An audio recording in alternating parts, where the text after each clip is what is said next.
जी मु बनैबी खटा खटा कंचा आंब आलू दिया माछ तरकारी गोटे थर एभली बनै खाइले आपण बारंबार बनैबे।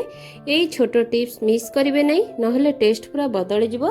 जय जगन्नाथ सांग माने प्रणति ओडिया किचन को आपण मानकु स्वागत। चलंतु वीडियोटी स्टार्ट करबा। देखंतु गैस रे कड़ाई बसैथिली, कड़ाई गरम जिया बेले तेल पकै नेछि आ माछ को मध्ये पकै नोछि। चलंतु माछ को हम भलो भाबे प्रथम भाजी नबा। एठी मु माछ को भलो भाबे भाजी नेछि, ताको गोटे प्लेट साजे को काढी नोछि। एबे चलंतु कटाई रखाइथवा आलू को पकै नबा। आलू को मु एपट सेपट करी भाजी नेछि, ताको मध्ये माछ जोदरे काढिथिले सेही प्लेट को काढी नबा। एठी देखंतु माछ आलू भजा रेडी हे गेला। सेही बळका तेल रे मु फाळे पियाज को काटी रखथिले ताको पकै नेली। पियाज जारी जार मसला पकै नेली, स्वाद अनुसार लूण आ हळदी गुंड पकै ताको गलना प्रथम भलो भाबरे गोळे नेली।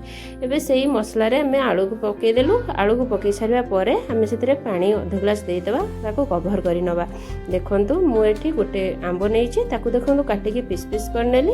एठी देखंतु मोर आलू आ कंचा आंब जो काटी के रखथि ताको माछ पकै भलो भाबरे फुटै नेली। एठी मोर रेडी हे गला खट्टा आंब दिया माछ तरकारी। देखंतु मु ताको गोटे ताटिया साहाय्य कर काढी नै गली। केते सुंदर हेछि माछ तरकारी। आशा करूछि आज वीडियोटी निहाती पसंद आस्तुबो। आ लाइक शेयर सब्सक्राइब करने को जमार भी भूलिबेनी। रहिले नमस्कार, जय जगन्नाथ।